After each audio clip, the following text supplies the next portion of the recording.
सीमांत जनपद पिथौरागढ़ में राज्य मानवाधिकार आयोग ने की वादों की सुनवाई। प्रत्येक नागरिक के मौलिक अधिकारों का हो संरक्षण। आरएस मीणा एवं जीएस धर्मसत्तू पहुंचे सीमांत जनपद पिथौरागढ़ में प्रथम बार राज्य मानवाधिकार आयोग द्वारा आयोजित 2 दिवसीय संवेदनीकरण शिविर दूसरे दिन बुधवार को विकास भवन सभागार में संपन्न हुआ। आयोग के सदस्यों ने वादों पर सुनवाई से पूर्व विकास भवन सभागार में उपस्थित अधिकारियों से परिचय लेते हुए शिविर की महत्ता से सभी उपस्थित अधिकारियों को अवगत कराया।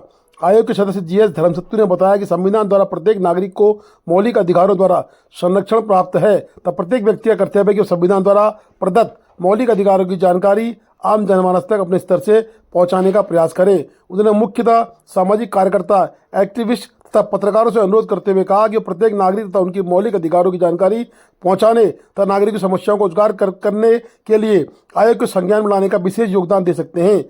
जब किसी नागरिक को अन्य किसी माध्यम से न्याय नहीं मिलता है तो वह मानवाधिकार आयोग में अपनी शिकायत स्वयं लिखित प्रार्थना पत्र, डाक, ईमेल के माध्यम से राष्ट्रीय मानवाधिकार आयोग की वेबसाइट पर अपनी शिकायत दर्ज कर सकते हैं।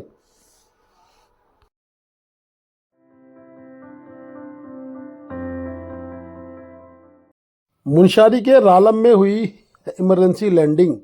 बता दें कि जिला प्रशासन में उस वक्त हड़कंप मच गया जब मुनस्यारी तहसील के रालम में पायलट को हेलीकॉप्टर की इमरजेंसी लैंडिंग करनी पड़ी। हेलीकॉप्टर में केंद्रीय मुख्य चुनाव आयुक्त राजीव कुमार और उत्तराखंड राज्य के उप मुख्य निर्वाचन अधिकारी विजय कुमार जोगदंडे मौजूद थे।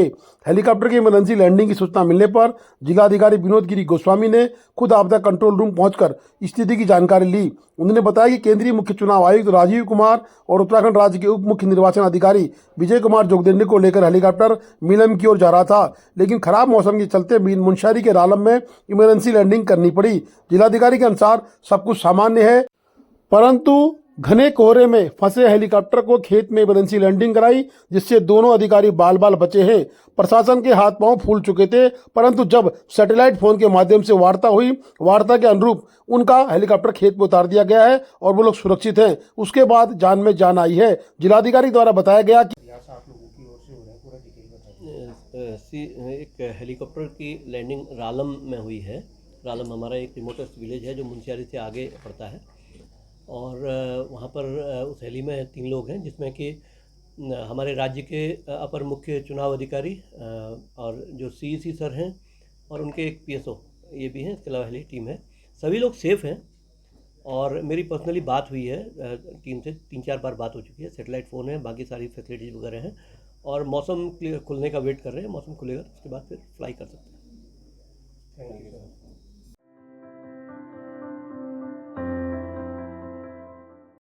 हिलवेज कंपनी की मनमानी थमने का नाम नहीं ले रही है। कुछ सड़कों को हिलवेज कंपनी के द्वारा पूर्ण रूप से बना दिया महसूस हो रहा है, परंतु सड़कों पर इतनी ज़्यादा धूल है और धूल में कहीं ना कहीं सीमेंट मिक्स है, जिससे स्थानीय लोगों को आना जाना बमुश्किल पड़ रहा है। धूल से लोगों के फेफड़े खराब होने की स्थिति आ चुकी है। वहीं आर्मी के द्वारा अपनी सुरक्षा का इंतजाम तो किया गया है, परंतु आर्मी के जो बगीचे हैं या आम के पेड़ हैं वो भी धूल से लकदक हो गए हैं। स्थानीय वाहन चालकों ने बताया है कि लगातार धूल उड़ने से स्कूली बच्चे जो कि आर्मी स्कूल जाते हैं या पैदल का यात्रा करने वाले मोटरसाइकिल सवारों को बड़ी परेशानी का सामना करना पड़ रहा है। बता दें कि व्यस्तम यातायात इस मार्ग में रहता है।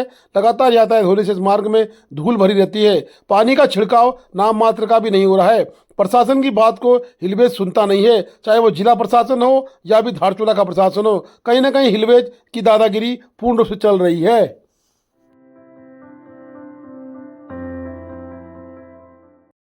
प्रदेश अध्यक्ष कांग्रेस करण मेहरा, विधायक हरीश धामी, पूर्व विधायक रंजीत रावत व अन्य कार्यकर्ताओं ने गुंजी में दिया धरना। ब्यास संघर्ष समिति और जनता भी हुई उक्त धरने में शामिल। धरने का ज्ञापन उपजिलाधिकारी धारचूला को दिया गया। धारचूला के ब्यास घाटी के लोगों की समस्या को लेकर कांग्रेस प्रदेश अध्यक्ष करण मेहरा, विधायक हरीश धामी, पूर्व विधायक रंजीत रावत, कांग्रेस जिला अध्यक्ष मनोहर टोलिया, मथुरादत्त जोशी, जगत सिंह खाती, महेंद्र लुंटी, दीपक लुंटी, खीमला जोशी, अंजू रोंकली, अर्चना गुंजाल, जसमा गुंजाल, प्रिमा कुटियाल आदि ने मंगलवार को गुंजी में धरना दिया। कांग्रेस कार्यकर्ताओं ने स्थानीय लोगों को भी ओल्ड लिपू तक पर्यटकों को ले जाने की अनुमति देने, ब्यास घाटी में सेना और अन्य संस्थानों द्वारा ग्रामीणों की भूमि पर जबरन कब्जा किए जाने और पुलिस और कुमाऊं मंडल विकास निगम द्वारा स्थानीय लोगों पर दर्ज किए मुकदमे वापस लेने, हैली से यात्रा सिर्फ धारचूला तक कराए जाने की मांग उठाई। धरने के बाद इस संबंध में प्रदेश के मुख्यमंत्री को उपजिलाधिकारी धारचूला मंजीत सिंह के माध्यम से ज्ञापन भी प्रेषित किया गया। बता दें कि विधायक हरीश धामी के नेतृत्व में उक्त पूर्व में ही सूचना दे दी गई थी कि ब्यास घाटी के लोगों की समस्याओं को लेकर गुंजी में सांकेतिक धरना दिया जाएगा। उक्त धरने में कांग्रेस उत्तराखंड प्रदेश अध्यक्ष करण मेहरा व पूर्व विधायक रंजीत रावत और अन्य गणमान्य नागरिक उपस्थित रहे। बता दें कि उक्त कार्यक्रम भूपेंद्र सिंह थापा ब्लॉक अध्यक्ष के दिशा निर्देश में किया गया, परंतु इसका नेतृत्व विधायक हरीश धामी के द्वारा किया गया। अगर क्षेत्र अगर अशांत है और वहाँ के रहने वाले जो बासिंदे हैं, जो लगातार 4-4-5-5 पीढ़ियों से यहाँ रह रहे हैं, उनके हक हकूक़ों में अगर सरकार डाका डाले तो वो नाराज भी होंगे। उनके अंदर जो नाराज़गी होगी उसका नतीजा अच्छा नहीं रहता कहीं भी। पहले भी कई भारत के ऐसे इलाके हैं जहाँ इस तरीके की कमियों की वजह से हमारी सीमाएं खतरे में गई हैं और वही करीब यही हो रहा है। सरकार ने, कुमाऊं मंडल ने एक ही संचालक को ये इजाज़त दी है कि उलिपुर लेक के मार्ग से यात्रियों को ले जाए और वहाँ वो उनकी फोटोग्राफी करवा रहा है, छोटे कैलाश के दर्शन करा रहा है, जबकि जो यहाँ स्थानीय निवासी हैं जो उस काम को कर रहे हैं, यहाँ ऑपरेटर जो है स्थानीय ऑपरेटर, उनको इजाज़त नहीं जा रही। यह अन्याय है और यहाँ के लोगों की ज़मीनें जिनमें वो खेती कर रहे हैं, कृषि कर रहे हैं पीढ़ियों से, उनको आज अधिग्रहण किया जा रहा है। उनको कहा जा रहा है ये तुम्हारी नहीं है। हम ये कहते हैं उनके ज़मीनों के भू अधिकार जो हैं यहाँ के स्थानीय निवासियों को दिए जाने चाहिए और सेना को बसाना है तो उसके लिए आप ज़मीन का बंदोबस्त करें। पहले लोगों के नाम पे चढ़े, उनसे आप मुआवजा दे के उनसे ज़मीनें ले सकते हैं, लेकिन पलायन को रोकने की बात करने वाली सरकार लोगों को खुद पलायन करने पर मजबूर कर रही है। मैं इसलिए आया हूँ कि आने वाले समय में मेरा उत्तराखंड अशांत ना हो। चाइना बॉर्डर है और आने वाले समय में हमारे को खतरा भी है और ये सबसे कमज़ोर इलाका है उस दृष्टि से, अगर सामरिक दृष्टि से देखें। और यहाँ के लोगों को, अगर हम स्थानीय लोगों को भी अगर नाराज़ करेंगे तो हमारी मदद कौन करेगा? कौन सीमाओं की रक्षा करेगा? केवल फौज से सीमा की रक्षा नहीं होती। कारगिल में हमने ये दर्द झेला है, जब हमारी फौज अपना रसद और राशन ऊपर छोड़ के नीचे आ गई बर्फ गिरने के बाद, तो वहाँ के पाकिस्तान के लोगों ने वहाँ घुस कर अपने बंकर्स बना लिए, सब कुछ कर दिया। अगर वो बकरवाल नहीं होता जिसने सूचना दी कि वहाँ पाकिस्तान आके बैठ गया है, तो कारगिल में हम शायद सतर्क टाइम पे नहीं हो पाते। इस तरीके की स्थितियाँ यहाँ क्यों कर रहे हैं? जितनी बसासत बढ़ेगी, जितने मेरे इलाके के लोग यहाँ रहेंगे, उतना हमारी सीमाएं सुरक्षित रहेंगी और लोगों को भी यहाँ रहने में सुविधा होगी, चाहे फौज है चाहे कोई है। तो ये हमारे मकसद है। इस समय आज का दिन केवल सांकेतिक धरना था और ध्यान आकर्षण था सरकार का, राज्य सरकार का और केंद्र सरकार का। और अगर ये नहीं होगा तो हम इस आंदोलन को और बड़ा करेंगे, पूरे प्रदेश स्तर पे इसको हम ले जाएंगे और कोशिश करेंगे कि सदन में भाई हरीश धामी हमारे विधायक साथियों के संग इस विषय को उठाएंगे और हम लोकसभा में भी अपने सांसदों से मिलकर, आदरणीय राहुल गांधी जी से मिलकर इस गंभीर विषय को उठाने की मांग करेंगे।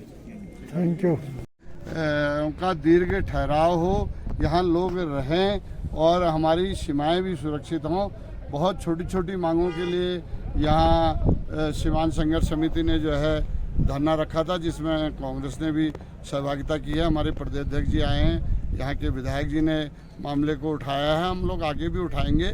लेकिन मुद्दे इतने बड़े नहीं हैं, कोई भी ऐसा मुद्दा नहीं है जिसमें बहुत बड़ा सरकार को वित्तीय भार आ रहा हो। एग्जीक्यूटिव ऑर्डर से होने वाले काम हैं कि हेलीकॉप्टर को जब यात्रा जिस दिन बहुत ज़्यादा हो जाएगी, चारधाम यात्रा जैसी हो जाएगी, उस दिन आप लाइए हेलीकॉप्टर वालों को, हेलीकॉप्टर से लाइए, गाड़ी वाले गाड़ी से आएंगे।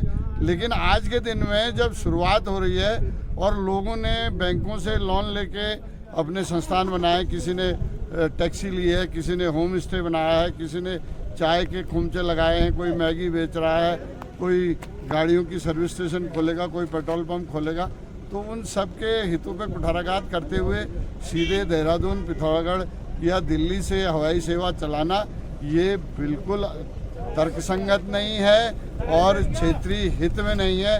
इस क्षेत्र की लड़ाई के लिए लड़ रहे आप, इसमें बोलना चाहिए। देखिए, सबसे पहला मेरा कर्तव्य है कि मैं अपने क्षेत्र के लोगों के हित की रक्षा करूं और मैं यही पर नहीं, मैंने विधानसभा में कार्य स्थगन के माध्यम से जो यहाँ की जमीनों में है लोगों को मालिकाना अधिकार के लिए मैंने लड़ाई लड़ी है। और निश्चित तौर पर मैं आज केवल सरकार को यहाँ से एक संदेश देना चाह रहा हूँ कि हम सीमांत के वो लोग हैं जो अपने सीमाओं की रक्षा करते हैं, तो अपने अधिकारों के लिए लड़ना भी जानते हैं। और हमारा सरकार से मांग है, सरकार ने बड़ा दिल दिखाया है। यहाँ पे आप जो है जिस तरह से कैलाश धाम बना रहे हैं, उस कैलाश धाम में इस क्षेत्र का विकास हो और केवल मात्र 8-10 कमरे गेस्ट हाउस के रूप में बने, बाकी यहाँ के होम स्टे के रूप में यहाँ के जो लोग हैं उनको सरकारी सब्सिडी देकर और होम स्टे का निर्माण कराएं, जिससे कि यहाँ के बेरोजगारों को रोजगार मिलेगा। दूसरा, जो सरकार के द्वारा हेली सेवा गुंजी कराई जा रही है, मैं उसका घोर विरोध करता हूँ और निंदा करता हूँ। हेली सेवा केवल धारचूला तक चलनी चाहिए।